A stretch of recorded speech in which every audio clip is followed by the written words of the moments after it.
Hey everybody, it's Matt Powers. Welcome to week 3. We're talking about water.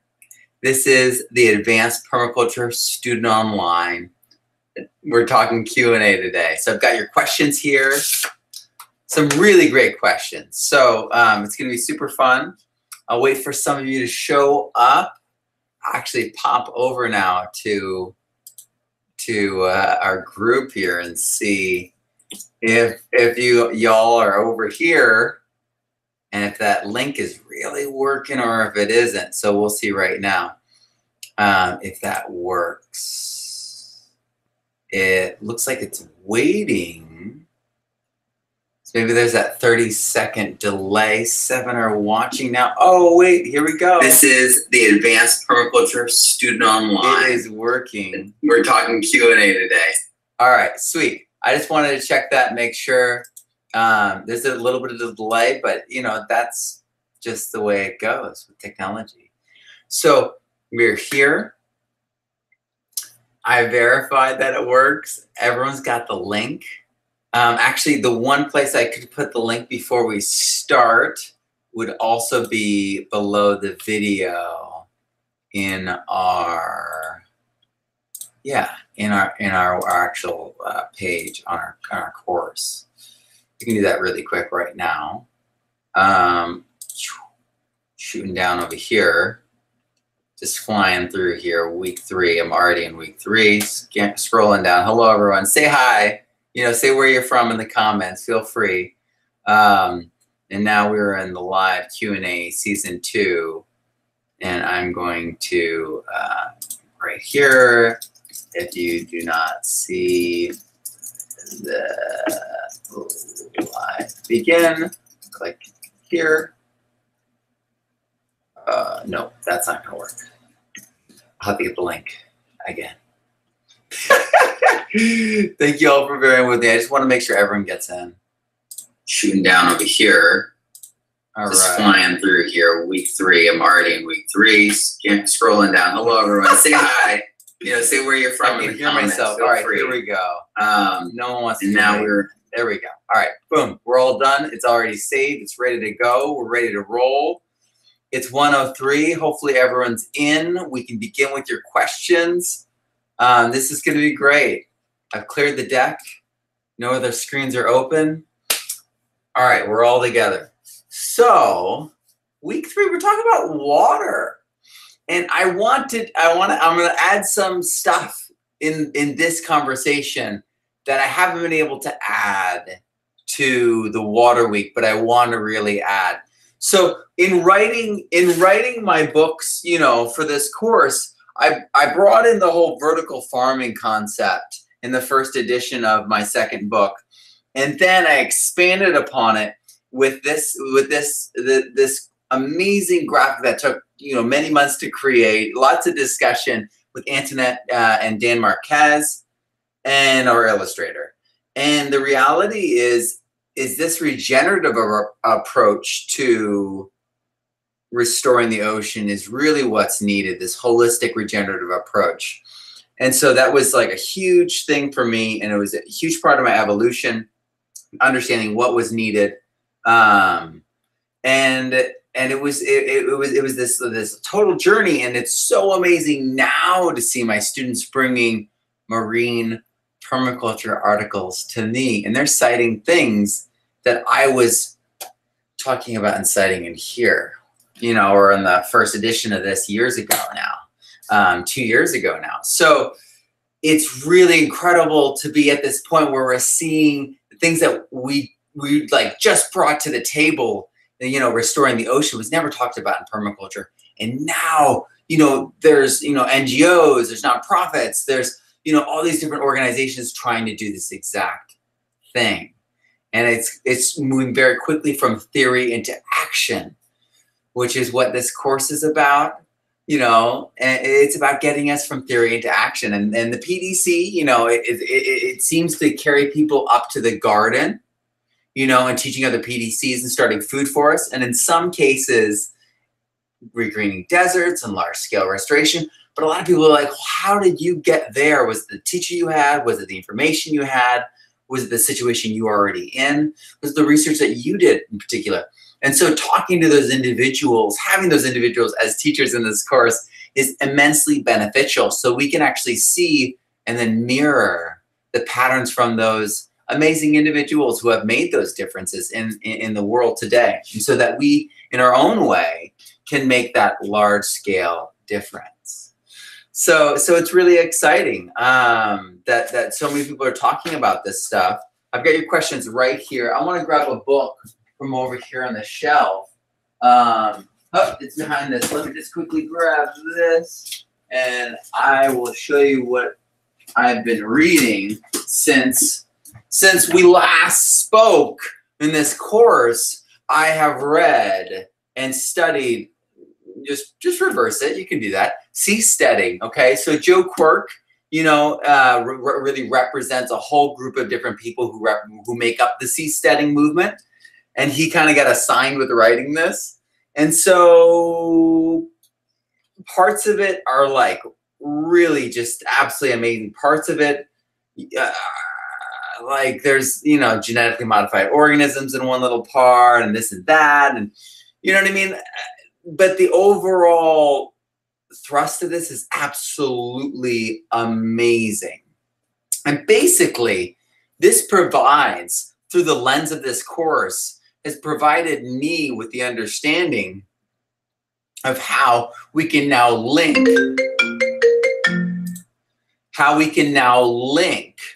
the development of and restoration of the land systems with ocean systems.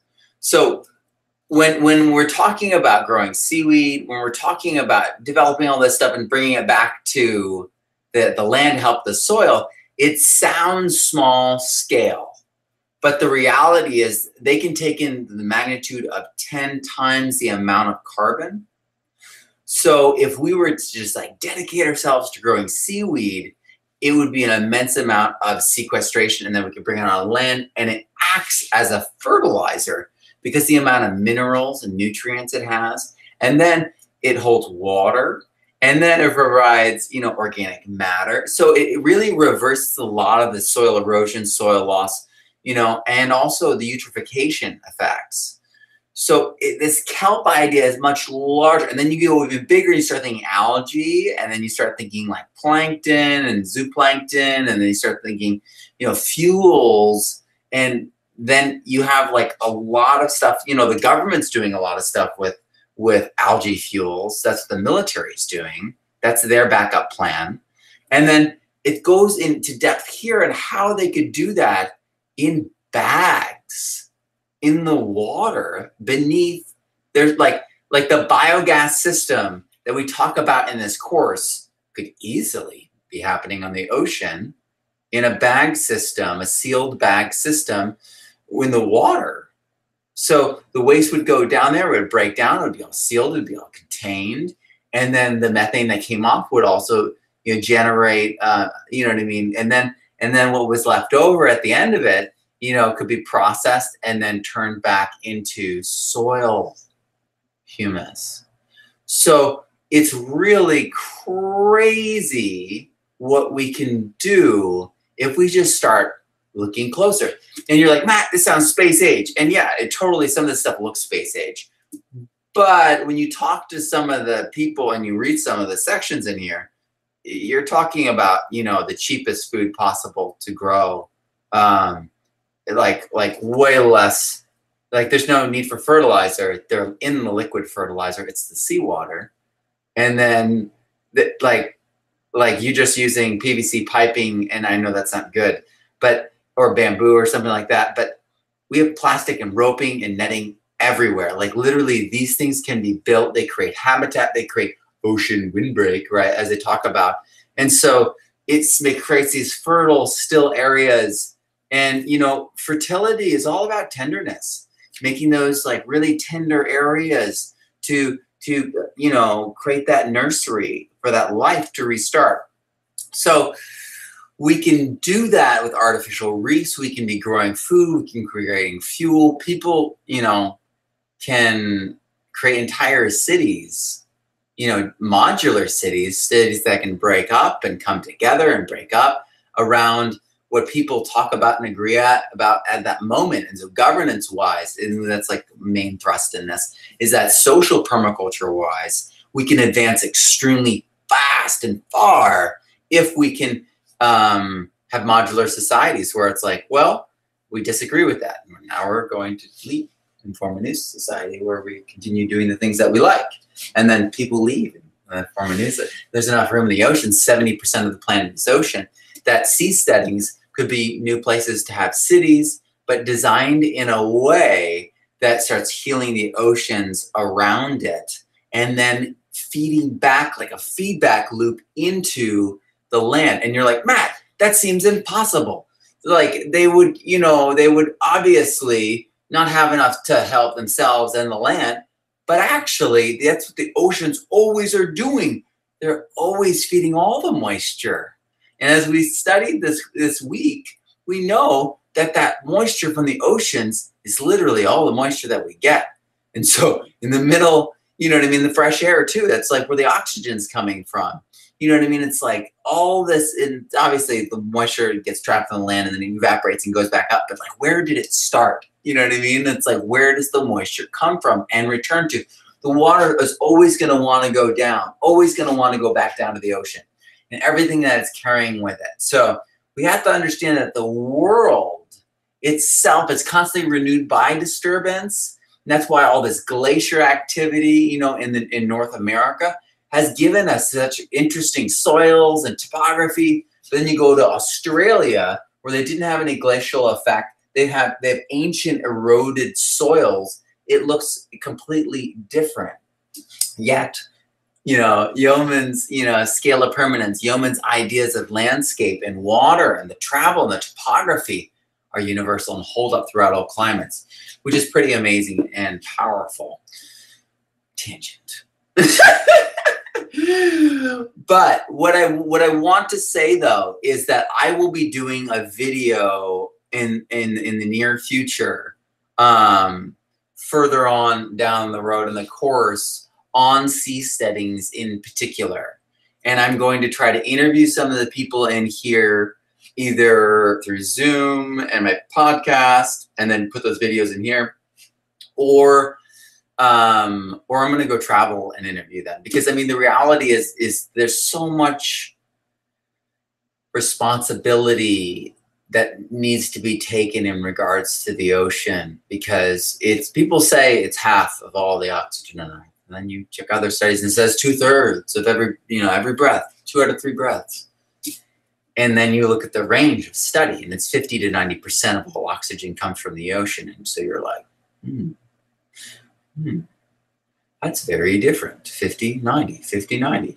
And so we have this realization that we don't really know how important the ocean is. We just know it's so important that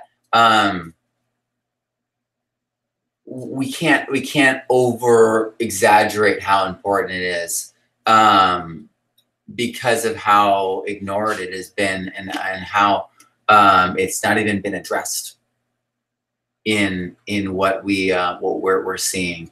So books like this are incredible. And yeah, I mean, it's really important to recognize that one of the shortcuts of the waste management facilities in like San Francisco and other places, they're using GMOs to very, very specialized exotic GMOs to process all that waste in incredibly fast amounts of time. And they're exotic, so they're fragile. And so all those systems are very fragile. And we need to set up small, localized systems that use natural things that aren't fragile, natural things that can hold up, natural things if they escape don't have unintended consequences. We don't know what could happen. So anyway, that's my 2 cents on that. But here, just look. It's super cool. I really love the futuristic aspects. And part of it, and I'm like, where are the materials going to come from, right? But if we have as you'll see later on, when we take all that plastic from the ocean and then we process it and recycle it, we got to do something with it. So it would be awesome if we maybe built a regenerative city out of all that.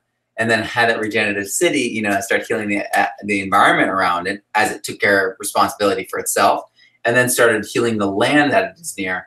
Because almost all seasteadings, the idea is that they're not so far out to sea that they don't have regular trade and travel with the land or an island of some sort. So so they're like looking to partner up with different people, yeah, creating, you know, all sorts of interesting different things. And the thing is, it's like these are tsunami proof, you know, tsunamis pass and they just go up and down. This is really epic stuff. And you're like, wait, but how, you know, how does this exist? You know, how is this going to work? The reality is, like, between the crazy thing is between the military and the oil industry, they've already got the machines. They're already like have like man-made islands that are miles long out in the middle of the ocean that people live on year round. So they have the technology to do it. It's really now about understanding how to make these things work in a powerful way that's regenerative. They work in powerfully negative ways, but making them regenerative. So that is a challenge, and I'm going to reread this before I do my next talk. I reread everything. A lot of people think that's crazy. I know people who are like, but you read the book. It's like the people who see the movie once and they're like, I know what happens. It's different for me when it comes to books. I guess like in many ways, I like digging deeper than the book and then digging into the author. And so that's like, I like thinking about how the author is thinking. And so I like to know it well enough that I get that deep. But yeah, I want to be able to go through it again, write down all the names for the people I want to interview, and then articulate my ideas on video for you all. It's very good. All right, so put that down. And there's not many books like that, so that's why it's so powerful and so critically important. I'm just gonna peer over here into the classroom and see if there are any questions. Nope. Okay. All right. But I have your questions here too. Thank you all for joining us, by the way. Just know that everyone in here appreciates you joining us, because the more questions we ask, the more support we get from each other, the more interaction we get from each other, the more this information sticks. So the more this information becomes real to us, and the more this information can change our lives. So, you know what I mean? You may go and do these things, but if you're interacting with people at like a really high level, you're gonna figure out things that you might do wrong or you might do better earlier on. You're gonna have a much clearer picture of what you actually want to do. It's just so powerful. So thank you so much for being here, for being an active participant in this course, and for, you know, bringing your genuine enthusiasm. All right, so let's start off. This is a great question. So this is about being in a subtropical area. They get 66 inches of rain per year, and they want to do a pond, and humidity rarely falls below 60%. Fog is present half of the days of most months. Pond's purpose would be aesthetic, but it would serve as a backup for drier months. So a few different things.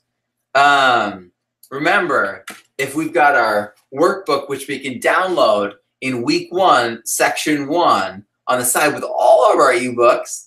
And so you can check out the thalassotherapy, check out permaculture chickens, and then you can check out this.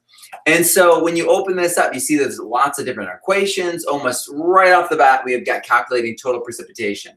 So 1 meter of land, 1 millimeter of rain equals 1 liter of water. And so if we look at this, we have 36 meters on a typical roof. let's say on average. I mean, that's basically 3 meters by 12 meters. So it's a small roof, a section of a roof. But if you just take that little section of a roof or a shed or something like that and route it, you would be getting a lot, like hundreds of thousands of gallons of water. And I say gallons because I could do it here too. We would just have to do 36 times 1676, and I could do that. But either way, it's an enormous amount of water. And then you said you wanted to be able to handle water during the dry months. And so in my mind, whoop, we're close now. This right here would be the dry months, right? So you would want to have the water that you take out and put in be seasonally like added to, and then you would want it deep enough that you don't have it just fill up with weeds. You know, this is real. This is a real thing, especially where it's humid and hot. You know, plants are gonna find small bodies of water and just occupy them and fill them up. And so it can be hard, you know, to maintain unless it has a certain depth. So I would say 6 to 9 feet depth, and have a shallow area so you have a temperature differential, you have sheltered area, you got crenellated edges, you got all this stuff to guarantee that you get the right diversity of maintaining things, but you're gonna need depth. And then think about this. It's that crazy amount of water. So the reality is, I mean, when I calculated, you know, 36 times, you know, 1676 times 7.48, which is the conversion to gallons, I got 450,000 gallons. I'm always wondering about math when we play the game without an actual, like, I don't know what your actual catchment is. So this is just an example. And so that's why I'm kind of like, you know, it's general, okay? It's a small catchment area though, and it's so much water. So I really recommend we think about this a little differently. So you want that pond deep. You want that pond, you know, like 6 to 9 feet deep. You want to dig it out. I mean, I would turn that into a swimming pool. I would use it for aesthetic, yeah, but then it would have to be deep enough for it to maintain that aesthetic beauty without like tons and tons of work, or it being just teeny and a joke. You know what I mean? Or not even like really functional because it's so small. But you would want like a pond so you can enjoy it, so you can drink out of it, so it doesn't become a hassle, and so that you can get that water off of it in the drier months. So when we go bigger with ponds, we gain this stability. But when we go small, it requires so much maintenance. And it's like the goldfish bowl effect, except it's outside and you gotta maintain that. I think it's about, and then the thing with the pool shape and all of our minds is they're like, well, the pool just goes like straight down and in. It's just this like depth, right? You know, and that really, like, that cutoff really allows for it to maintain its integrity if it's designed properly. You could be lining with stones and a pathway, and then you could be having sand, and then it drops down into the thing, and so you have sand around the edges, like a little like beaches around the edges, and then a shallow side here with plants, and then maybe a filtration area that's separate to keep that area clean and clear, and then you're aerating the water with a pump, doing all these fun things that are functionally really vital. So you're naturally filtering the water, and so you may be having the plants in with you, and that's cool too. Fish in there with you, that's cool too. People do that all the time. I know Frank Goldbeck, Eddie, you know, that pool that Eddie Garcia designed, there's fish in there, and it's a swimming pool. People swim in it. But the plants are separate. So the plants and the fish are separate. You can get them together, or you can have them all separate in a separate area. Really depends on what you want to do. What It lends itself to that area. I really can't give you like, oh, well, you should have a 9 feet by 20 feet by 50 feet pond. That's your swimming pool, pond, natural, whatever label you want to put on it. Because it's really going to depend on the actual site, the needs, and all the different things that are involved in it. And the reality is, it's like that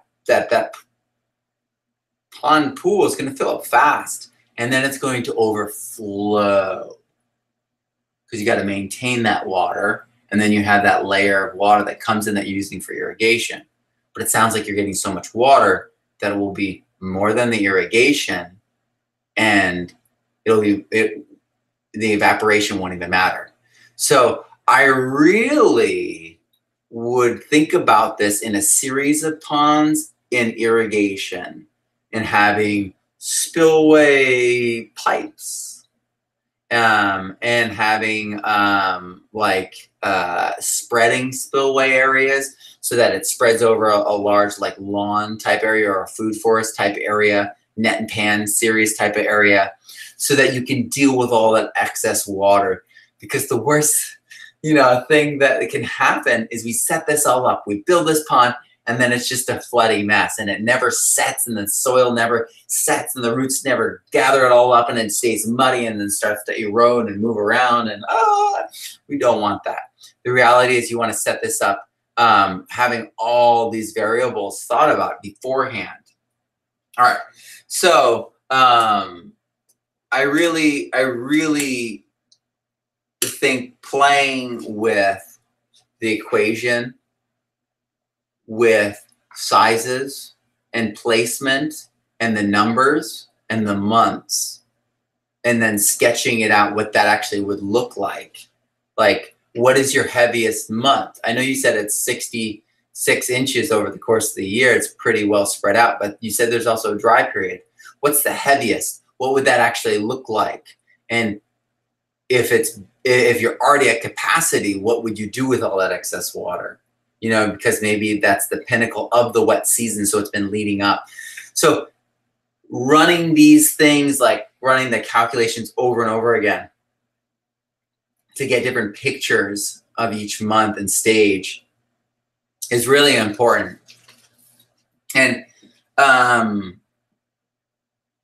I would absolutely do that. And it sounds like you've got a gray water and black water system that you're using for irrigation as well.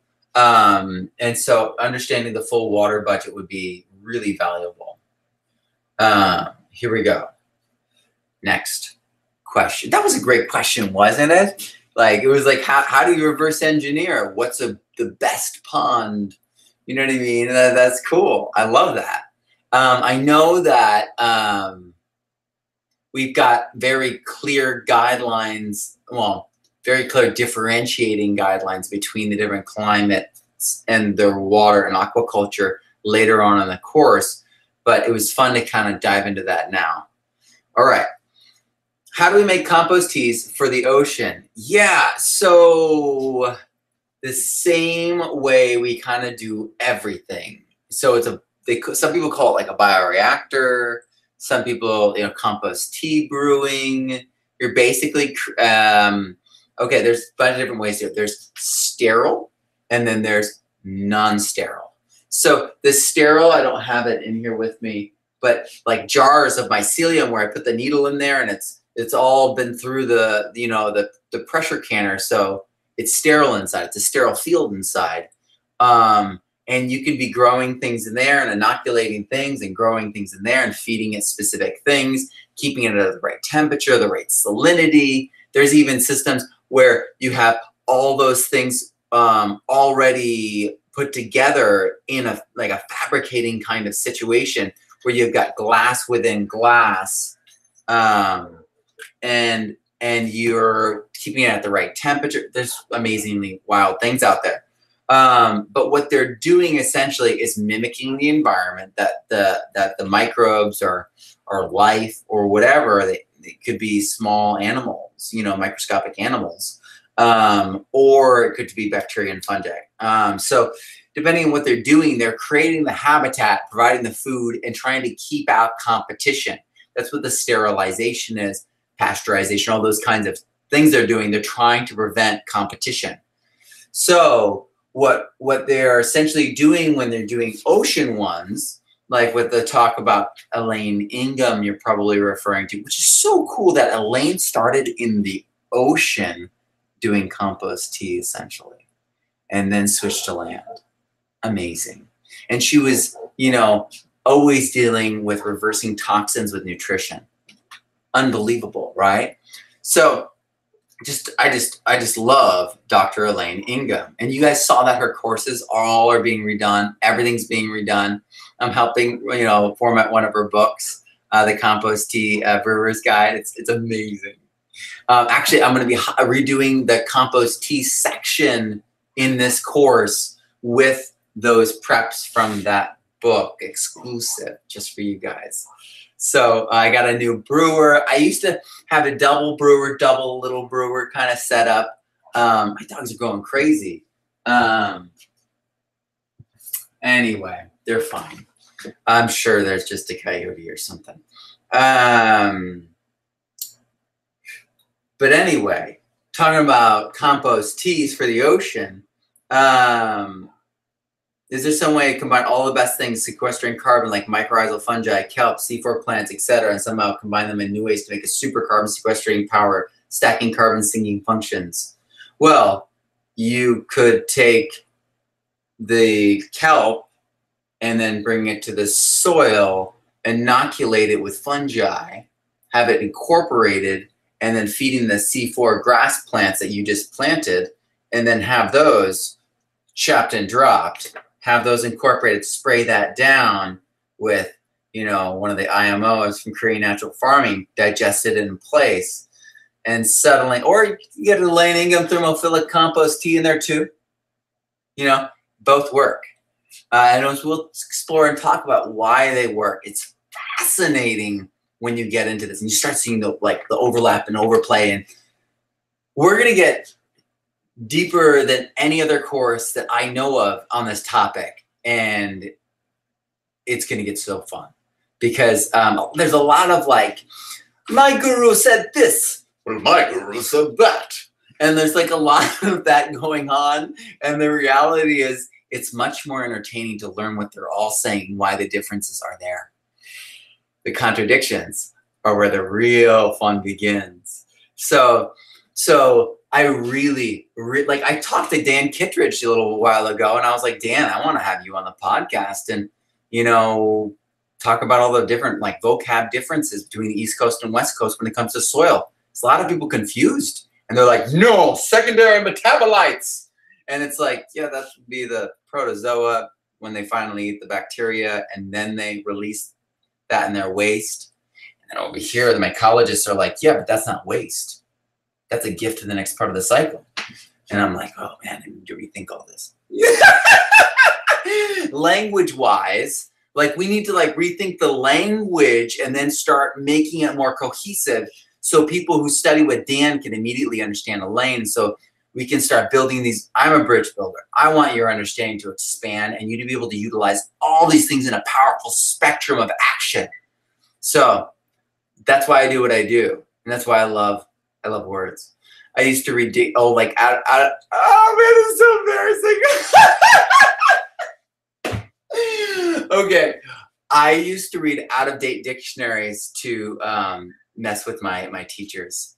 And then I became a teacher. Just desserts, isn't it? Yeah. So I love this idea of stacking carbon. If you make the best decision every step along the way, the best regenerative decision, you'll always be sequestering carbon.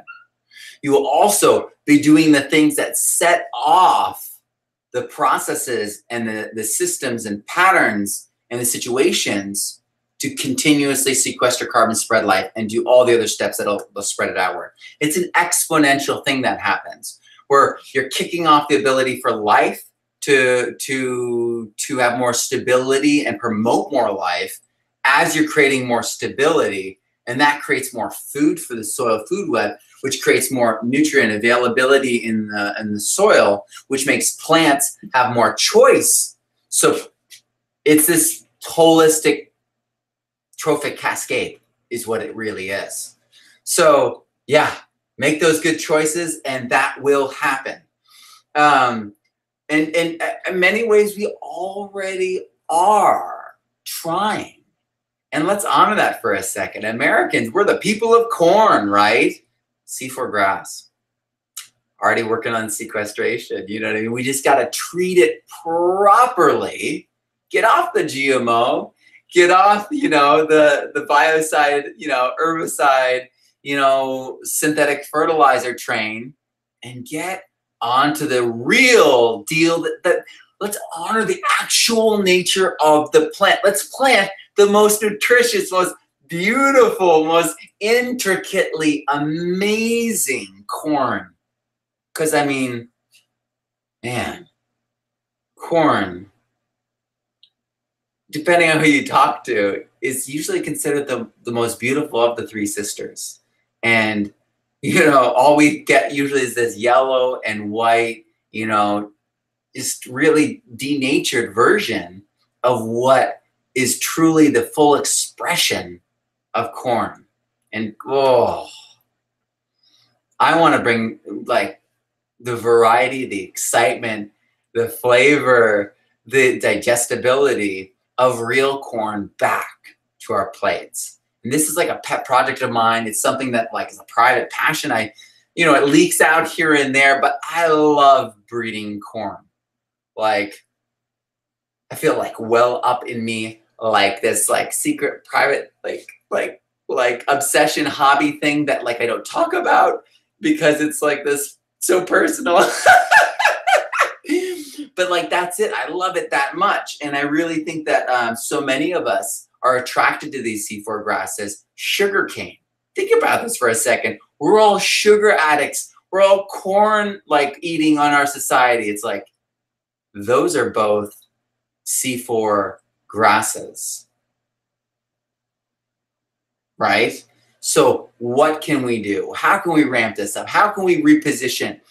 I was talking to Kiss the Ground about our video that we're going to do together. So many of our teachers and friends have done videos with them, and we've talked about it for almost a year now. I'm just up here, they're down there, and we're working on a script. One of my ideas was talking about how it's all sugar, how the carbon that we're getting are just sugars. And it's like we could do like sugar, boom, boom, boom, and it could like be like the whole, and we could link candy with climate change and how the soil needs its sweets or something like that. But like we need to like really engage in this and honor people where they are at and get people to understand that like we kind of already are leaning into this. We just don't even know it. And it's like we're doing it the wrong way. We're doing it, you know, backwards. We're doing it the wrong way. But we got our hearts, you know, blindly sometimes in the right place. And we need to just honor people there and be like, I see your heart. And be like, you see my heart? Oh, okay. Oh, I guess this is where I am. This is who I am. And you give them a new window. You open a window and allow a new light into who they are. So yeah, tangent, but I love that tangent. That was fun. All right, so if your well water is spring water and it is hard water, how do you treat that not to damage the pipes? So yeah, what you would do is you would house it in, so there's a few different things. So water softeners so often are not good, but you can actually house the water in something where you are adding something to mineralize it, make it more, man, I can't remember hard, acidic, basic, alkaline, which it is. You guys have to remind me of that. I'm sure two of you like right now are like, Matt, what are you talking about? You said this. I've got it right here. but yeah, no, I can't remember which, but really you just add minerals. Like you just add the minerals and they counterbalance it. And so I really would house it. And this is the problem. So people want to take the water from there and then pass it right through the pipes and drink it and have it, or right through the pipes and then have it ready without the minerals in it. And so they force it through a filter. But if they took it into an area like a tank or something, and then had it there and allowed it there to process and mature in exchange with that alkalizing or acidifying, depending on where you are on the scale, hard or soft. Can't remember which. I could look it up right now. We all could. But the point though is that, like I said, you could look it up in 2 seconds. So finding which minerals you have in your area, which minerals you can add to the water. I know that for the diagram in Bill Mollison's book, he's got chips of marble. I believe, yeah, chips of marble in a baggie hanging in the roof rainwater. So interesting. So you're saying your well is spring water, but it is hard. Usually they're pretty balanced when it comes from a spring, but yeah, no, I would totally house it in an area. I would move it in a large quantity, house it in a large quantity, have it be processed, and have that water then go into the pipes. Because that way, yeah, but that would be like basically pumping it twice. But yeah, I mean, other than those convenient filters, you would have to do something like that was more passive. And I mean, that's really the cheap route. That's the easiest route, is to go with something more passive, where you are having the water, and you probably could do a bunch of different things.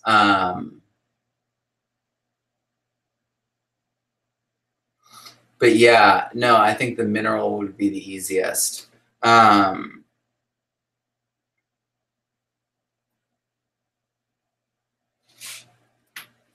right, then the gray and black water. The kitchen sink has always been a question. Must be the food fat issue.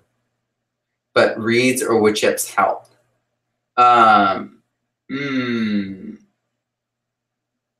Okay, so the idea, I think, with the food and the fat is that you remove the food as much as possible. You scrape it into like a bucket or something like that, and then you have that fed to animals, or you bokashi that, or you break that down with EM or something like that. But yeah, no, you could totally use wood chips to help with that. But realistically, you're going to want to keep the fats and the animals, like animal meats and bones and everything, separate from the gray and black water to process that. Just like you would try to get the solids out of any of those things and process those as much as possible separately.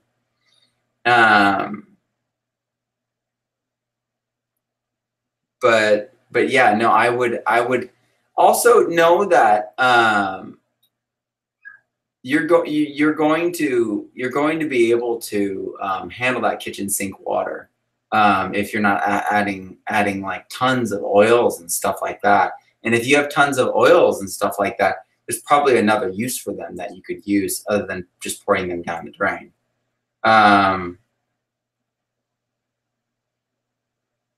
Oh, natural resources for water treatment, natural remediation, highly sulfuric water, raw and eggs. I grew up in New Hampshire for a little while with that. It was like yellow water. Aside from aeration, is there something evident to do, or someone who would have insights on this? Yeah, I mean, I would totally filter it. I would do a charcoal filter, a sand filter. I would probably even use EM. Yeah, I would use EM on that. but yeah, no, that's really interesting. I've not had that question before, and I've not dealt with that since I was a kid. Um, but yeah, aeration would help. But I think that really filtering it with life and leaning into that maybe with like onions, garlic. You can grow the roots of onions and garlic in pure water. So I could see like an aquaponic treatment thing, but it might make it even more garlicky. I would like to see that though, because the thing is they're gonna want to uptake that sulfur because that was what makes them spicy and hot is the sulfuric content. So interesting. But yeah, no, I would be trying to filter that through light and soil. And then next, I still wonder what it is that makes rainwater special. So rainwater, it seems to be much more than distilled water in that it vitalizes everything. Well, when we think of distilled water, we think of water that has nothing in it. But the reality is it's like distilled water, but then gets remineralized by everything in the air. And so it has super fine nutrients and minerals and other things in it. So they're so small, and because plants naturally just slurp up nutrients in water when they're water soluble, they can't help but drink them. When it rains, they can't help, and also when it's like thunder and lightning, right? There's nitrogen in that water. They can't help but like slurp it up. So there's a huge response to rain when plants get rain, much more than our well water does. Yeah. So yeah, that's what's going on there. Do you know how I might find out which watershed I am in the watershed above mine? Yeah, you could trace it out using the ridges, and you could look it up online. But you could also go on Google Earth or look at a topographic map and trace it out. We'll talk more about that in map making.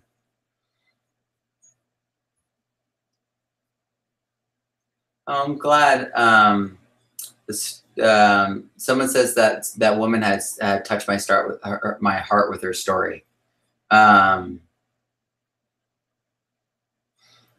I have a large amount of water that pools in the center of roughly 1/4 acre lawn after heavy rains. This happens just above the underground septic system and causes water to run off and overflow a French drain system toward the front of the property designed to carry away the excess water.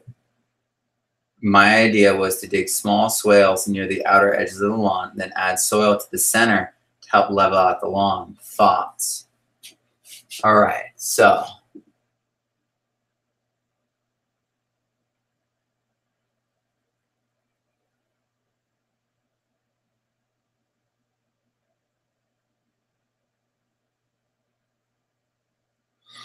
okay, so a few different things.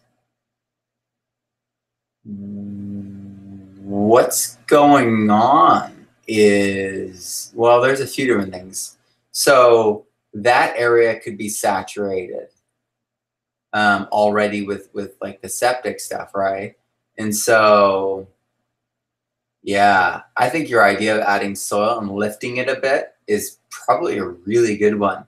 I would also consider like really chopping it down close when you add that soil and then seeding it immediately when you put it down.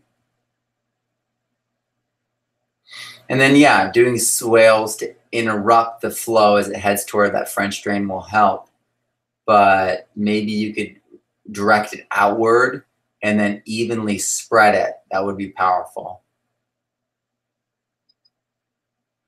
But yeah, I mean, I worry about that water in the septic system. If it's saturated, I wonder how much of that water is being fluidly transferred without filtration through that soil. Because if it's saturated, there's no oxygen, which means it's anaerobic, which means that you're not getting all the diversity you need to have a positive experience for the soil life and plants there. Yeah, I would aerate it carefully. Yeah, very carefully. You don't want to break any lines in your septic tank or anything like that, but it's almost like you, I would actually go over it with those, the golf course plug thing, and I would rip plugs out of the whole area to allow for infiltration. Because even if it was infiltrating and it floods, the weight of the water will compress it, and then the oxygen will be pushed out even more, and it will compress even more. So I really think that your idea is excellent, but I would aerate it first carefully, super carefully. I think the plugs are good because they're shallow, and you might, yeah, I would make sure you don't hurt anything, that it's not going to hurt anything. But I would aerate that area and then lay down soil and then lay down seed. Good question though. Why do we choose keyline design versus swales on when do we choose keyline design versus swales on contour? Are there specific situations when one is preferred over the other? Yeah. So the first example where it's 66 inches of water in a humid climate, constantly humid, I would worry about the mosquito population, like breeding from all the shallow trenches of water I'd be creating. I mean, the reality is, it's like you want enough water depth that you have the frog ponds, the toad ponds, and you have, fish so that they can eat the insects and control the insect larvae. So you want enough depth going on, and then you don't want winter rains to be a real issue in having cold wet rain, water fill up. You don't want springs appearing, out of nowhere in your pasture where you're grazing animals. There's a lot of situations where there's too much water to handle, and you have to manage the water constantly. And so you may, instead of perfectly flat, you're canting it slightly so that it's 1%, 2% grade. And so that's slowly wicking the water off to the spillways, and they're maybe wide and they go down a lawn area or something like that. Or they get routed into a pond area, and maybe it's canted all slightly so that water doesn't pool. So it's maybe like 1% cant. So it's always slow flow into a pond. So it looks like a swale, but it's not. And so it's just about being a little bit more sophisticated. Contour and swales, they feel separate, but they're actually included in the keyline design geometry, as we'll look and see as we go through the course. And so they're really not separate.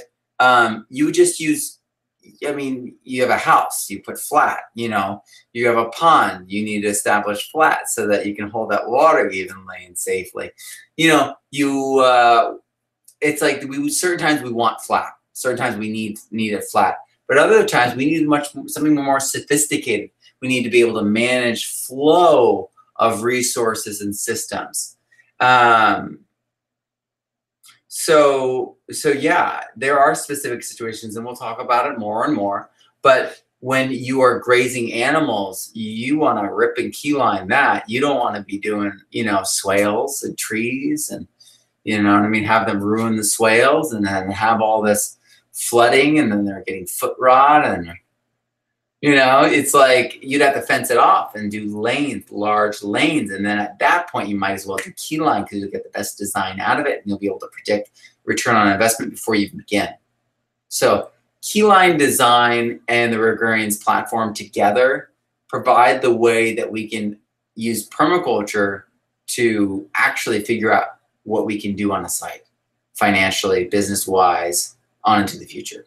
So without those things, without Darren Doherty's work, without Keyline, P.A. Yeoman's work, we actually cannot do what needs to be done to reverse the damage on the planet. Their insights and their processes are unparalleled. So we'll see more and more why that is. All right. Difference between soft water and hard water of the pH's relationship with soil content. Okay, here we go. I'll just look it up. Like I said, it's just, hard water. All right, hard water is water that has high mineral content, and the pH, I would say, is alkaline. Oh no, wait. Here we go. All right. So,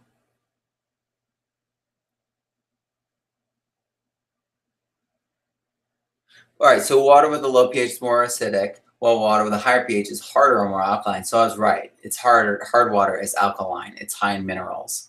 And they're able to neutralize acids, as it says. So yeah, a water softener works by binding the calcium, magnesium in hard water to porous resin in the water softening unit, replacing those minerals with sodium chloride, potassium chloride. They're both chlorine.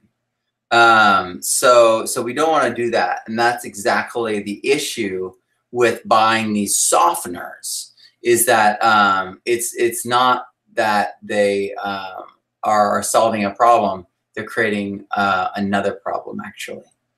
So, yeah, that would answer your question. It's pH salt content. What are we aiming for in purifying gray water? Oh, well, gray water, you're going to be just trying to get within the 5.5 to 9 range. You don't want it super acidic, because then you're going to have your water, releasing the heavy metals, making them soluble. So you don't want things really that acidic. So you don't want things that soft, because I mean the reality is it's like people are getting this like really like questionable water, softening it, and then making those heavy metals more available. So yeah, that's a real issue. So I wouldn't focus on making it super soft. I would be aiming for neutral, pH 7, with everything I do, because that's going to be the best range for all your plants, because then the plants can dictate which way it goes with their exudates. It's going to be the best for us. So yeah, I would totally aim for making the pH 7. And yeah, the reality is purifying the gray water is making it purified for your plants, not necessarily for drinking, though you can do that, though I would test. What do you consider as an ethical use of groundwater? I think that there's a whole section on ethical usages of water. I'm in there. In the book, is there a benchmark for how much groundwater you would use to facilitate for rainwater soakage later?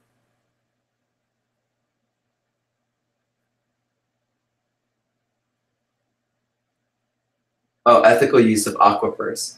So the thing is, most aquifers are basically drained. Most of the Earth's aquifers are drained, and that ancient water needs to be replenished.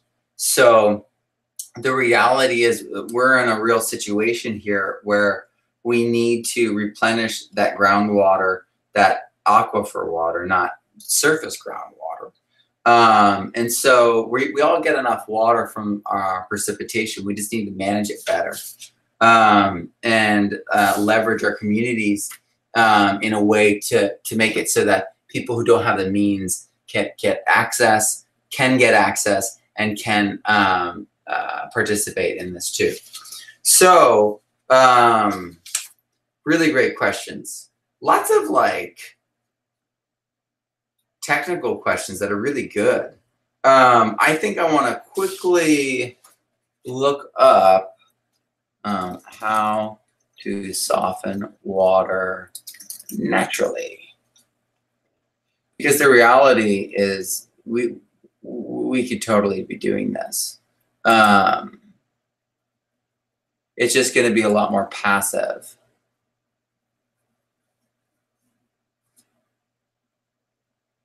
Oh wow. Yeah.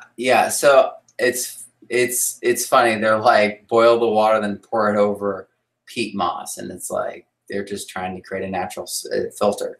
And so when we pass things through a living system, it totally has the ability to balance it out. So I would say that I want to see something more on this. This is a great thing to research. I'm not going to waste your time while I research this stuff. So I'm going to go and look at your questions though, that are on the actual page. I'm refreshing the page here. So yeah, there's definitely ways to make it harder. Most people are trying to make it like slightly harder so that they protect themselves. Because the thing is, if your water is acidic, yeah, let me check that for a second, because there's something about this in my book, very specific about this. In Giardia, do you guys remember this section? Who can read me this section? You guys find that section I'm talking about? I'm looking here at the questions. Okay, without using salt or it's nucleation-assisted crystallization. Emanuela, that is fascinating. That is something I don't know about yet, but I'm going to have to study. There's always new things coming out, and that's why it's so amazing to be part of this kind of community where we're always growing, we're always helping each other grow, asking new questions, asking what is possible, because we're only as limited as what we have attempted in reality. And there's still a lot of things to try out. There's still a lot of things to attempt at in the world and new insights to be had. Thank you so much for your questions. Thank you so much for being part of this course. We are about to enter the most popular, the most exciting, probably the most in-depth section of the course, the soil section. So it can get a little intense. You can go pretty deep. There's some microscopic, sections. If you're, don't like looking at insects and things like that, you might want to look at that before you go to bed or something like that. I had a student say they looked at like microscopic beings before they went to bed, and they were like, no. So if you've got like arachnophobia or something like that, those little critters that are all over us and all over everything and all over everything we eat can be a little bit disconcerting to you. So you might want to skip that little section, that section, which has several videos in it. But we really do go all over the place. And then the second week, week 5, we dive into tons of how-to. And there's some how-to, and then this next week, absolutely. But this is a really wild week. So if you're feeling like overwhelmed at any point, if you're like, holy cow, I could spend the rest of the course in this week, know that some people have done that. Some people are repeating the course now because they got to week 4 and 5, and then they spent an entire, season studying those areas, because they really kind of open up so many doors. And with the mycology section afterwards, it's like, it just changes who we are, what we are, where we're going. I mean, it's big. It's really big. So I can't wait for you all to check it out and to dive in and see what is possible in soil. Because after all, we are human beings. We are humus. We're soil beings at our root. I'm Matt Powers. Thank you so much for joining me. Thank you so much for bringing good questions, challenging questions, good questions, things that reminded me, you know, of facts and little names and labels that I need reminding of, because we all need reminders to keep knowledge fresh and really accessible and humming. So I appreciate it. Always appreciate it. If you have any extra questions, continue to comment in the course on this section, and I will read it, because I read every comment inside the course. I may not get to everything that's happening in the group, but that group in Facebook really is for you all to, you know, communicate, enjoy, discuss. But inside the course, every comment I'm looking at, every comment that has a question, I'm answering. And I love the fact that you're asking questions in the comments and you're providing just your reflections. This is so critical to learning, is to just talk, to just comment, just reflect on your learning, express what you're learning, and it goes deeper. And I want this to go all the way. I want this to become who you are. I want this to become your holistic success. I'm so excited. This next week is going to be amazing. I can't wait. So I will check in with you all soon. I hope that today was awesome, and I will be talking to you. Have a great one.